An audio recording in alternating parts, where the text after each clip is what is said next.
Sleep and diabetes. Good sleep and getting enough of it at the right time is an important part of human life. It is as essential to survival as food and water. Sleep is important for a number of brain functions and it affects almost every type of tissue and system in the body, from the brain, heart, lungs, and to metabolism, immune function, mood, and resistance against diseases. Continuous lack of sleep increases the risk of developing hypertension, heart diseases, diabetes, depression, and weight gain. Everything from blood vessels to the immune system uses sleep as a time for repair. If you don't get enough sleep, those processes are going to be disturbed. The misunderstanding that adults need only less sleep isn't true. Older adults need the same amount of sleeping hours, and sleep quality can get worse as you age. At the same time, if you are sleeping more than 9 hours a night and still not feeling refreshed, there may be some underlying medical issue which needs to be looked into. Major restorative functions in the body, such as tissue repair, muscle growth, and protein synthesis, occur almost exclusively during sleep. Now, let me explain to you briefly the mechanism of sleep in human beings. Hypothalamus, a peanut sized structure deep inside the brain, contains groups of nerve cells that act as control centers affecting sleep and arousal. Within hypothalamus, there is suprachiasmatic nucleus that receive information about light exposure directly from the eyes and control your behavioral rhythm. The brainstem at the base of the brain communicates with hypothalamus to control the transitions between wake and sleep. Sleep promoting cells within the hypothalamus and brainstem produce a brain chemical called GABA, which reduces the activity of arousal centers in hypothalamus and brainstem. Thalamus acts as a relay for information from the senses to the cerebral cortex. During most stages of sleep, the thalamus becomes quiet, letting you get disconnected from the external world. The pineal gland, located between brain's two hemispheres, receives signals from suprachiasmatic nucleus and increases production of hormone melatonin, which helps to put you to sleep. The basal forebrain also promotes sleep and wakefulness, while part of the midbrain acts as an arousal system. Your need for sleep and your sleep patterns change as you age.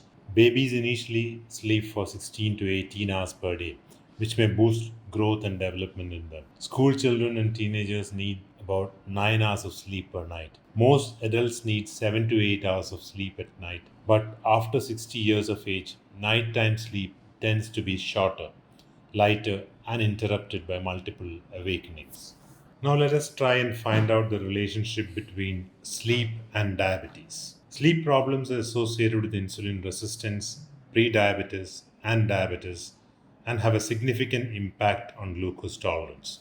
Modern lifestyle has brought about sleep irregularity, which adds to the risk of developing diabetes. There is an established connection between type 2 diabetes mellitus and sleep disorders like insomnia and obstructive sleep apnea, or the OSA. OSA affects about two-thirds of people with type 2 diabetes mellitus. Its severity affects glycemic control in people who have diabetes.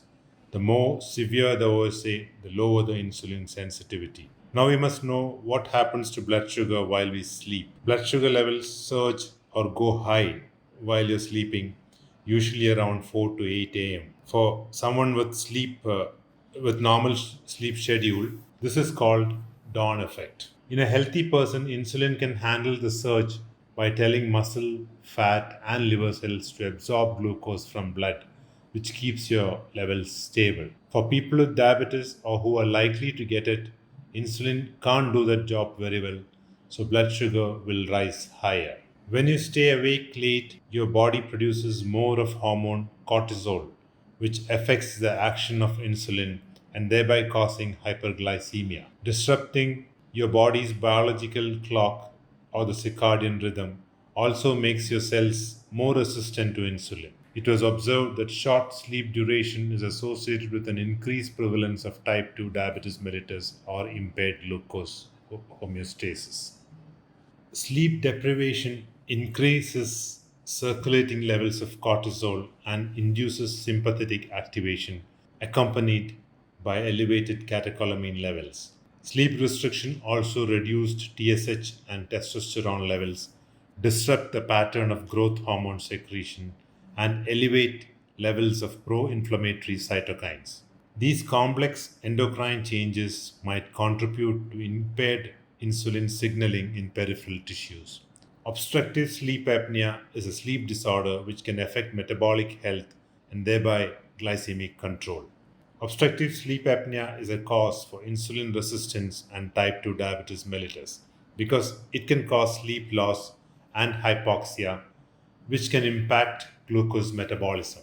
Studies have shown that even in healthy volunteers, when they are frequently awakened from sleep, they exhibit decreased morning insulin sensitivity, increased morning cortisol levels, and sympathetic activity.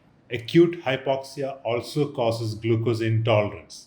To summarize, sleep is a necessary human activity and it is associated with a reparative role for organs, tissues, and a state of decreased metabolism and conservation, energy conservation for daily activities. Impairment in timing and particularly duration of sleep seem to be associated with worsened glucose tolerance and development of type 2 diabetes mellitus. Let me give you a few tips to better night's sleep. Try to go to bed and wake up at the same time every day. Get natural sunlight for at least 30 minutes every day. Do exercises every day. Avoid smoking and too much caffeine. Avoid alcohol and large meals before bedtime. Avoid watching phone and television in bed. If you can't fall asleep after 20 minutes of lying down, get up and do a relaxing activity until you feel sleepy again. Thank you.